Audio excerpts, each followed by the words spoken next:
పట్టుకెళ్ళ నామలో మీ అందరికీ శుభవందనాలు. ఈ 2026వ సంవత్సరం 2వ ఆదివారం జనవరి నెల ఈ పరిశుద్ధ ఆదివారపు ఆరాధన దినానికి వచ్చిన మీ అందరికీ వందనాలు. లోకంలో చూస్తే ఘనులైన వారు, చక్కని వారు, విద్యావంతులు, ఆస్తిపరులు, ఆలోచనకర్తలు అనేక మంది ఈ భూమి మీద ఉన్నప్పటికీ దేవుడు తనతో గడిపేటువంటి ఒక మహా గొప్ప మహత్తరమైనటువంటి సమయాన్ని మనకి ఇచ్చాడు. హల్లెలూయా. వాక్యంలో నిర్గమకాండంలో మోషే ఒక మాట చెప్తాడు దేవుడితో. దేవుడు ఈ ఇశ్రాయేలు ప్రజలందరినీ నువ్వు అరణ్య మార్గం గుండా నడిపించుకుంటూ తీసుకువెళ్ళమని అంటే దేవుడికి ఒక మాట అడుగుతాడు. ఏమనంటే, నీ సన్నిధి తోడుగా వస్తే గాని నేను వెళ్ళను. ఏంటంట? నీ సన్నిధి తోడుగా వస్తే గాని నేను వెళ్ళను. దేవుని సన్నిధి తోడుగా ఉంటే మన జీవితంలో ఏది కూడా మనల్ని ఎదిరించలేదు, ఏది కూడా మనల్ని ఏమాత్రం నష్టపరచలేదు, అపజయాన్ని కలిగించలేదు, ఎటువంటి ఇబ్బందిని కలిగించలేదు. మనకు దేవుని యొక్క సన్నిధి అతి ప్రాముఖ్యం. అటువంటి ప్రాముఖ్యమైన దేవుని సన్నిధికి వచ్చిన మీరందరూ కూడా ధన్యులు. హల్లెలూయా. ఎవరంట? ధన్యులు. ధన్యులు. దేవుని యొక్క ప్రాముఖ్యమైనటువంటి సన్నిధానంకు వచ్చినటువంటి సమయాన్ని హెచ్చించినటువంటి మనందరము కూడా ధన్యులమే. ఏముంటే మీ ఈ లోకంలో అన్నీ ఉన్నా దేవుడి సన్నిధి మనకు తోడుగా లేకపోతే మనం వట్టివారమే. హల్లెలూయా. కాబట్టి దేవుని సన్నిధికి, దేవుని వాక్యముకు మనం మొట్టమొదటి ప్రాధాన్యతను ఇవ్వాలి. నిన్న యూట్యూబ్లో ఒక రీల్ లాంటిది, అంటే ఒక సేవకుడిది అనమాట, వచ్చిన వీడియో చూశాను. వాళ్ళది ఏజెన్సీ ప్రాంతం, పాడేరు ఆ లోపలికి. చాలా అక్కడ వారికి ఆ పరిస్థితులన్నీ కూడా చాలా ప్రతికూలంగా ఉంటూ ఉంటాయి.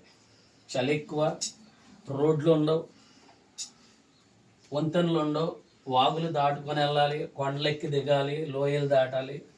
అటువంటి ప్రాంతంలో ఒక సేవకుడు సువార్తకు వెళ్తున్నాడు. సువార్తకు వెళ్తూ వీడియోలో మాట్లాడుతున్నాడు. నాకు కూడా భార్య, పిల్లలు ఉన్నారు, మేము చాలా పేదవాళ్ళం, నా మీద ఆధారపడినటువంటి వారు ఉన్నారు. అయినప్పటికీ నాకు ముందు దేవుడు, ఆ తర్వాత నా భార్య, నా పిల్లలు, నా కుటుంబం. నేను దేవుని కోసం ముందుకొస్తే నా కుటుంబాన్ని దేవుడు చూస్తాడు అని ఒక చక్కని మాట వీడియోలో మాట్లాడే పెడతాడు. ఆ మాట వినగానే నాకు చాలా సంతోషం వేసింది. నిజమే, దేవుని కోసం మనం త్యాగం చేయగలిగినప్పుడు, మనం చేసే త్యాగం ఏం లేదు, మనం చేసే త్యాగమేమీ లేదు. సమయాన్ని త్యాగం చేసామంటే ఇంట్లో ఉంటే పడుకొని దొరుకుతాం, లేకపోతే టీవీ చూస్తాం, లేకపోతే సెలవులు చూస్తాం. మనం చేసే త్యాగం ఏది కూడా లేదు. కానీ దేవుని కోసం మనల్ని మనము సిద్ధపరచుకున్నప్పుడు దేవుడు తన కనుదృష్టి పూర్తిగా మన మీద పెడతాడు. హల్లెలూయా. అందుకని గతించిన వారంలో మనం ఒక మాట మాట్లాడుకున్నాము. ఏంటో మాట అంటే, యెహోవా కనుదృష్టి సంవత్సరాది మొదలుకొని సంవత్సరాంతం వరకు కూడా మనపై ఉంటుంది. అంతటి గొప్ప భాగ్యవంతులం మనకి ఏమి లేకపోవచ్చు, కానీ ఒక భాగ్యం ఉంది. రాబో దినాల్లో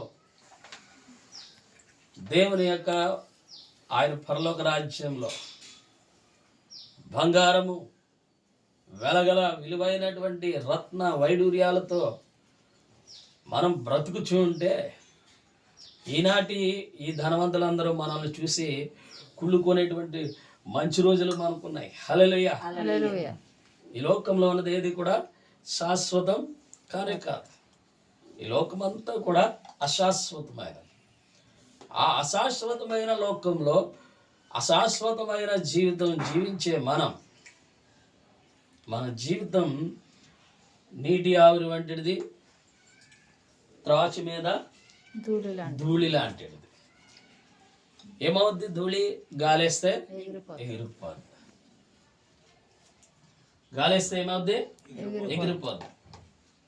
ఎగిరిపోయే పొట్టు కాదు మనం, నిలబడే దేవుని ఆశీర్వాదం పొందుకున్నటువంటి గోధుమ గింజలం మనం. హల్లెలూయా.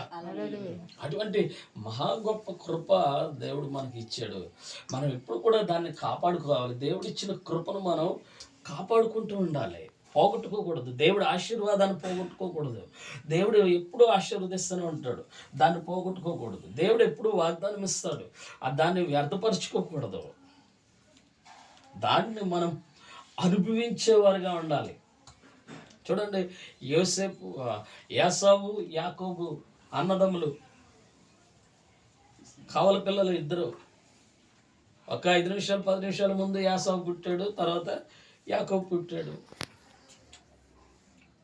యాకోబు యాసావు ఇద్దరు కూడా చక్కని వారే, మంచివారే, అలర్చిల్లరగా తిరిగేటువంటి వాళ్ళు కూడా కాదు. కానీ యాసావుకి జ్యేష్ఠత్వం ద్వారా దేవుడు ఆశీర్వాదం ఇచ్చాడు. జ్యేష్ఠత్వము అనగా తండ్రికి ఉన్న దాంట్లో సగం పెద్ద కొడుకు ఇస్తారు, మిగతా సగాన్ని అందరికీ పంచుతారు. దాన్ని జ్యేష్ఠత్వం. అంతటి గొప్ప జ్యేష్ఠత్వం ఇచ్చి ఆశీర్వాదమునకు వారసుడిగా ఉండవలసిన వాడు పొట్టకూటి కోసం ఒక పూట ఆకలికి తట్టుకోలేక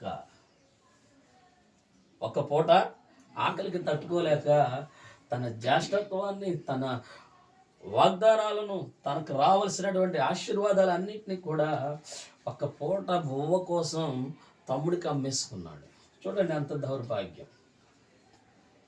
ఈ రోజుల్లో మనం కూడా తెలియకుండా అనేకమైన సార్లు ఇటువంటి పనులు చేస్తూ తెలియకుండా మనమే దేవుని ఆశీర్వాదాలని పోగొట్టుకునేటువంటి దౌర్భాగ్యమైన స్థితి ఎప్పుడన్నా మనలోకి ఎదురవుతుందేమో. మనం అందుకనే ఎప్పుడు మెలకువ కలిగి ఉండాలి. హల్లెలూయా. ఎలా ఉండాలి? మెలకువ కలిగి ఉండాలి. మెలకువ కలిగి అంటే నిద్ర మానేసి మంచం మీద పడుకొని అదేంటిది టీవీయో లేకపోతే సెల్లో చూసుకోవడం కాదు. మెలకువగా ఉండడం అంటే అలర్ట్గా ఉండడం. ఏ సమయం ప్రభు వచ్చినా సరే ఆ సమయానికి ప్రభుతో పాటు నేను కూడా పరలోక రాజ్యానికి ఆయనతో వెళతాను అనేటువంటి ఒక సిద్ధపాటు మనం కలిగి ఉండాలి.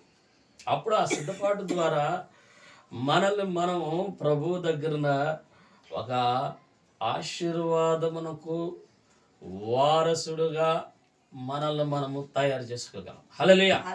దేవుడు ఎప్పుడు కూడా అన్నీ మనకు అనుగ్రహించాడు, అన్నిటినీ ఇవ్వాలమన్నాడు, అన్నీ నీవే అన్నాడు. కానీ మనం మన జీవితంలో, మన పరిస్థితుల్లో ఒక్క పూట భుక్తి కోసం దేవుని ఆశీర్వాదాన్ని పోగొట్టుకునే బలహీనులుగా మనం ఎప్పుడు కూడా మారిపోకూడదు. మనం ఎప్పుడు వాక్యం దృష్టి పెట్టాలి. మనం ఎప్పుడు వాక్యంలో ప్రభువుని చూడాలి. వాక్యం ఏం చెప్తుందో దాని ప్రకారం మనం నడుచుకోవాలి. హల్లెలూయా. అలాగే నడుచుకోమని అపోస్తలుడైనటువంటి పౌలు గారు తనకు నా నిజమైన కుమారుడు అని టైటస్ తీతు అనేటువంటి ఒక మహా గొప్ప విశ్వాసకి కొన్ని మాటలు తెలియపరుస్తూ ఉంటారు పౌలు గారు. చూడండి, పరిశుద్ధ గ్రంథంలోంచి కొన్ని మాటలు మనం చదువుకుందాం. తీతుకు రాసిన అపోస్తలుడైన పౌలు గారు తీతు గారికి వ్రాసినటువంటి పత్రిక.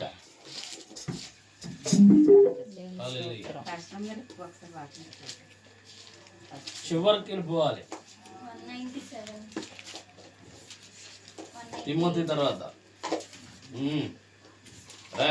సౌండ్స్ రాకూడదు. 198 ఎంత మామూలు చెప్పేది 196 197 పేజీ సుమిత వ్రాసిన సౌండ్ చేద్దాం. రెండో పత్రికనా? చాలా ఇదేనా?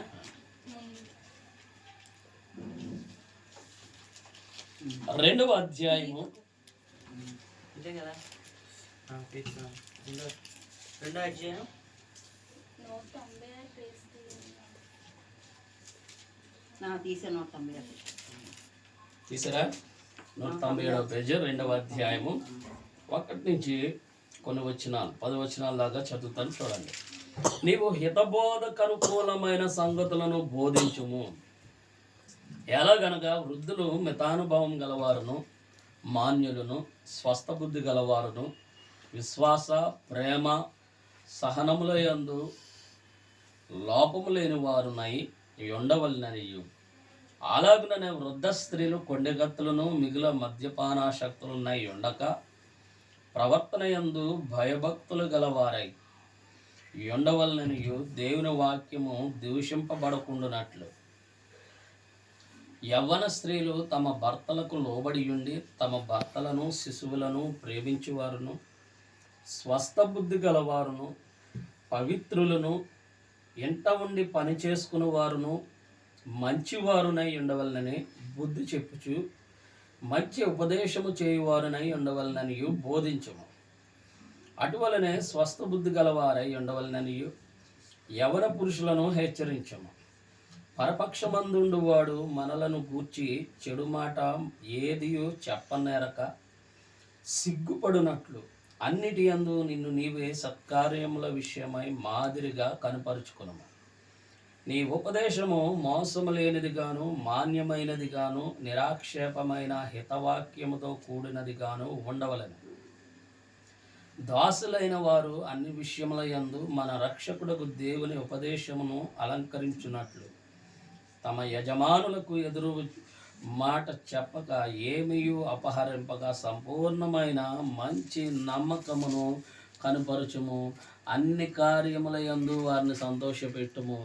వారికి లోబడి ఉండవలనని వారిని హెచ్చరించుము. ఏలయనగా సమస్త మనుషులకు రక్షణకరమైన దేవుని కృప ప్రత్యక్షమై మనము భక్తిహీనతను, ఇహలోక సంబంధమైన దురాశలను విసర్జించి శుభప్రదమైన నిరీక్షణ నిమిత్తం అనగా మహాదేవుడును మన రక్షకుడునైన యేసుక్రీస్తు మహిమ యొక్క ప్రత్యక్షత కొరకు ఎదురు చూచుచు ఈ లోకంలో స్వస్థ బుద్ధితోనూ నీతితోనూ భక్తితోనూ బ్రతికిచుండవలనని మనకు బోధించుచున్నది.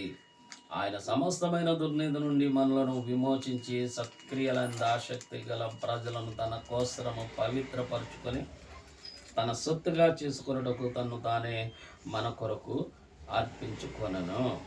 దేవుడి వాక్యం మన హృదయంలో ఫలింపు చేరుగాక. ప్రియమైనటువంటి వారులారా, మనం ఇందులో చదివినటువంటి విషయాలు ఒక రకంగా వివరించి చెప్పినట్టుగా చక్కగా ఉన్నాయి. చదివితేనే అర్థమైపోతుంది.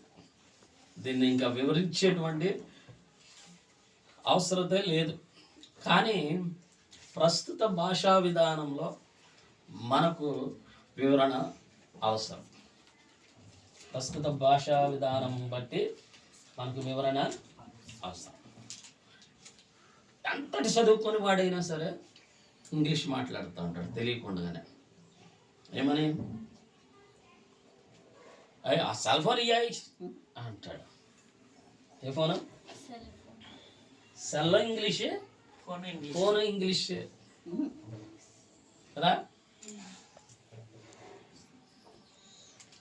అందుకే భాషా విధానంలో ఏర్పడుతున్నటువంటి తారతమ్య భేదాల వల్ల మనకు వివరణ అవసరం. ఇక్కడ పౌలు గారు తీతు, టైటస్ అనబడేటువంటి కుమారుడు సమానమైన వ్యక్తికి కొన్ని విషయాలు రాస్తూ తెలియపరుచున్నాడు. ఈ విషయాలు అతనికి మాత్రమే కాదు, మనందరికీ ఇది అవసరమైనటువంటి. ఈ లోకంలో బ్రతుకుచున్న విశ్వాస జీవితానికి ఇవన్నీ చాలా ప్రాముఖ్యమైనవి.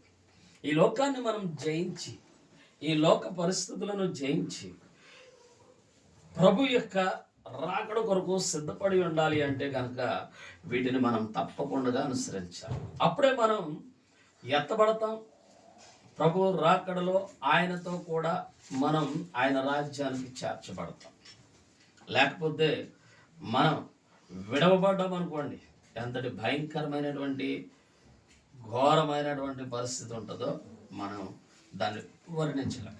ఇప్పుడు మనం చూద్దాము, ఇక్కడ వృద్ధులకు హెచ్చరిక చేశాడు, యవన స్త్రీలకు హెచ్చరిక చేస్తున్నాడు, యవన పురుషులకు హెచ్చరిక చేస్తున్నాడు. ఎవరెవరికి? వృద్ధులు, వృద్ధ స్త్రీలు, పురుషులకి, యవన స్త్రీలకి, యవన పురుషులకి చేస్తున్నాడు. ఇప్పుడు వృద్ధ స్త్రీలు అంటే ఎవరు వస్తారు?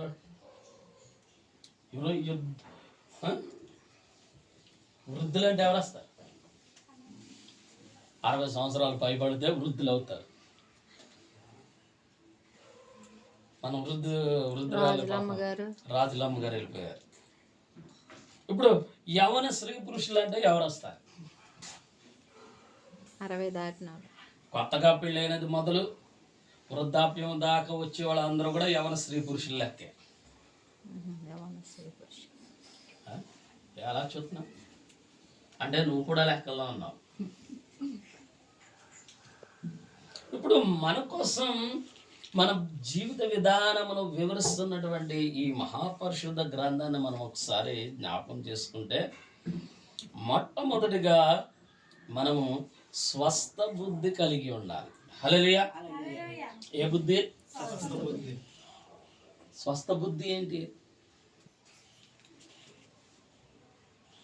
స్వస్థ బుద్ధి ఏంటి? బుద్ధిలో ఎన్ని రకాలు ఉన్నాయి?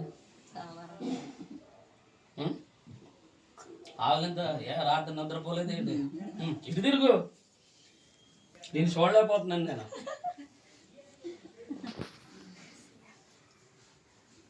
బుద్ధిలో ఎన్ని రకాలు ఉన్నాయి? రెండా? చెప్పు. మంచి చెడు. చక్కగా చెప్పింది. మంచి చెడు రెండు ఉన్నాయి. మంచి మంచిగానే ఉంటుంది, చెడు చెడుగానే ఉంటుంది. మంచి వాళ్ళు కూడా చెడులోకి వస్తున్నారు, కానీ చెడ్డవాళ్ళు మంచిలోకి రావడానికి కష్టం. కానీ ఈ మంచి బుద్ధి ఉంది చూసారు, దాన్ని ఇంకా కాస్త మంచితనంలోనికి తీసుకువెళితే అది స్వస్థ బుద్ధి అవుతుంది. హల్లెలూయా. హల్లెలూయా. ఇంకా మంచి బుద్ధిలోనికి గ్రేడ్ 1లోకి తీసుకువెళ్ళాలి. అప్పుడు స్వస్థ బుద్ధి అనగా దాని అస్సలు అర్థం ఏంటంటే స్వస్థత. మనకు వ్యాధి ఉంటుంది, రోగం ఉంటుంది, జబ్బు ఉంటుంది, ఏమవుద్ది? తర్వాత స్వస్థత కలుగుతుంది. ఏం కలుగుతుంది? స్వస్థత కలుగుతుంది. అలాగే ప్రభుని నమ్ముకుంటే మన బుద్ధికి కూడా స్వస్థత రావాలి. హల్లెలూయా. దేనికి రావాలి?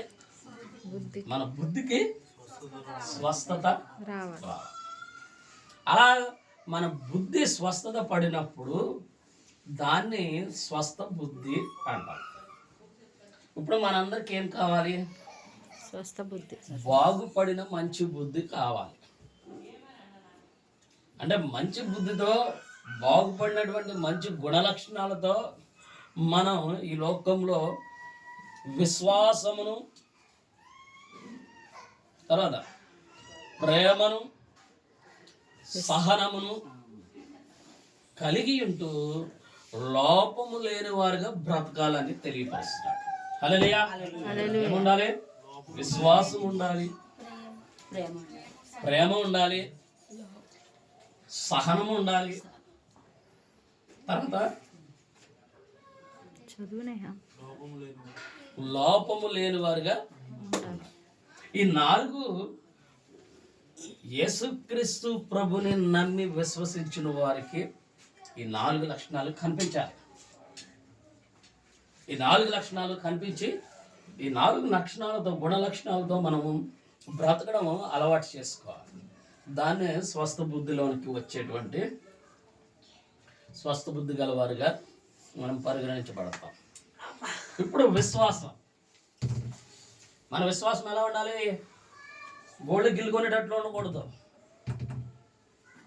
ఎలా ఉండాలి? నమ్మకం. ఆ? ఏదో ఆలోచించుకున్నట్టుగా ఉండకూడదు. ఎలా ఉండాలి? మన విశ్వాసము అంతకంతకు వృద్ధి చెందేదిగా ఉండాలి. హల్లెలూయా. హల్లెలూయా. మనం విశ్వాసంలో అంతకంతకు వృద్ధి చెందాలి.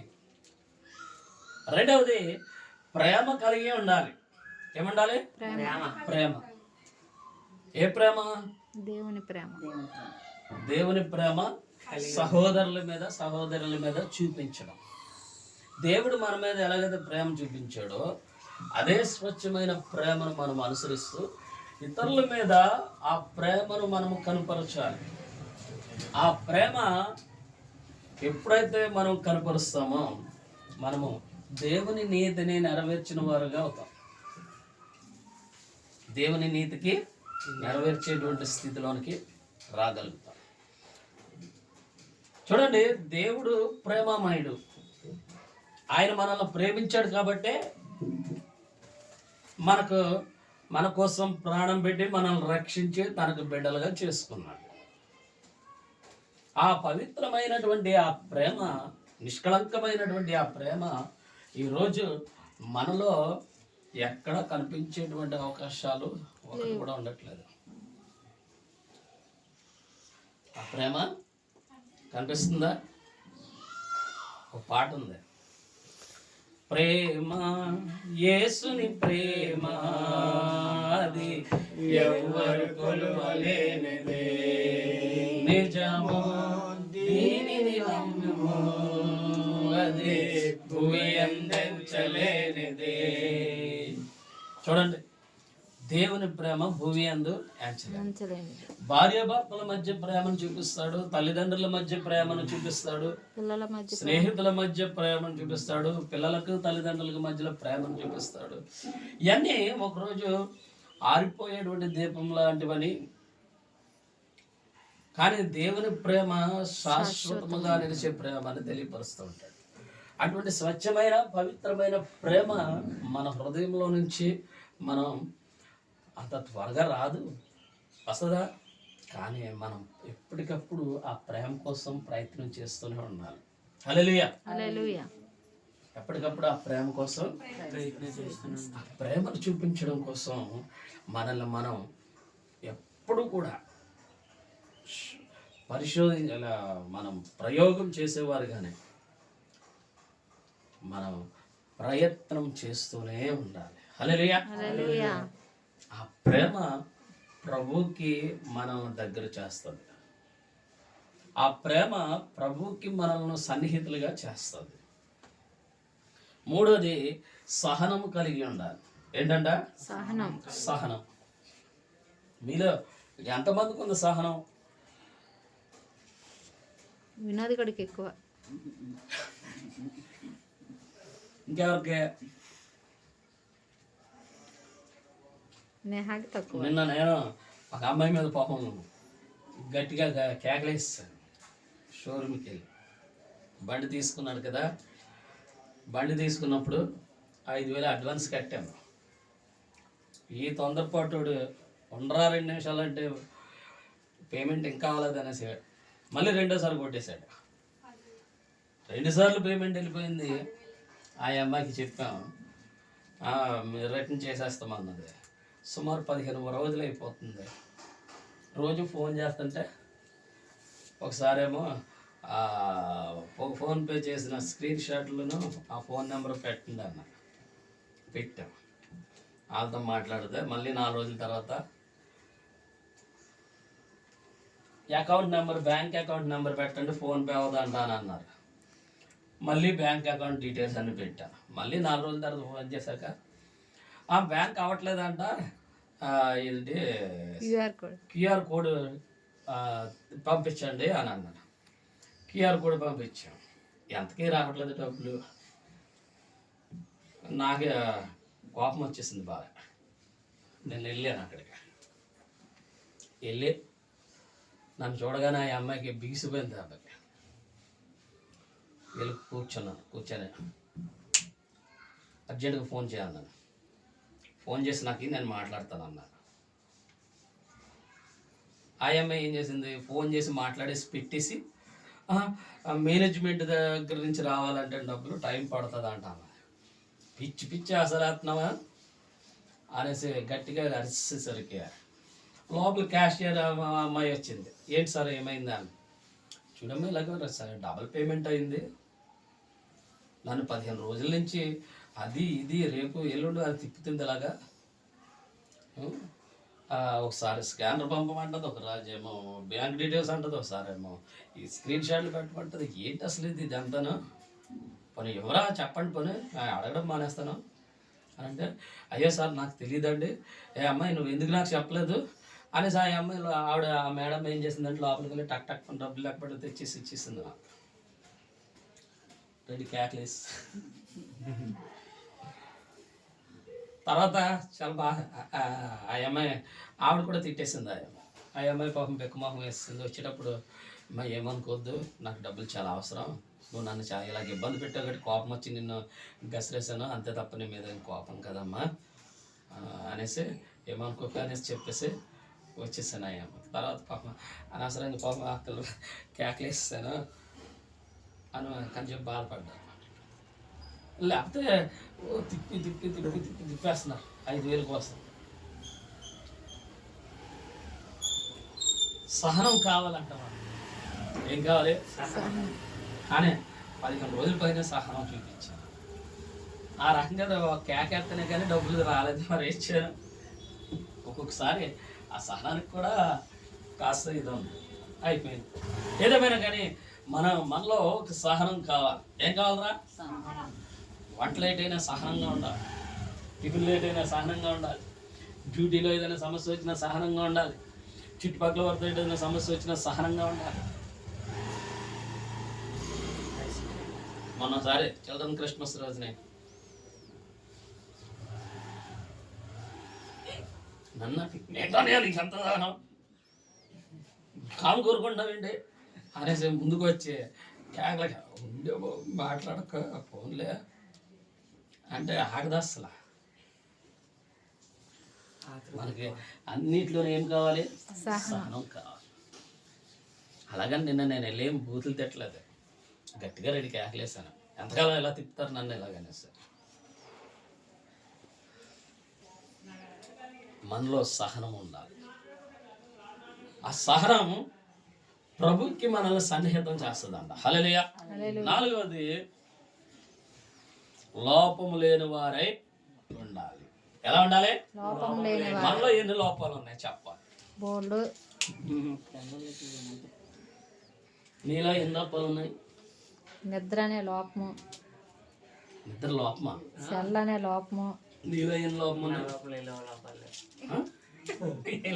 నీలో ఏం లోపం ఉంది? నీలో లేవా? అన్ని లోపల నీలో ఏం లోపం? అదే పెద్ద లోపము, అదే పెద్ద లోపము. ఆడు పుట్టాడు, ఆడికి చాలా తేడా. ఆడితో లెక్కేసుకుంటే ఆడికి లోపాలు లేవు, నీకు ఎక్కువ లోపాలు ఉన్నాయి. ఫాస్ట్ గారు చిన్నపిల్లన్న నేనే నీకురా లోపాలు ఉన్నాయా? నీకు వినోద్ గడుక అందరికీ ఉన్నాయి. మన లోపం లేనివాడు ఎవరు లేరు.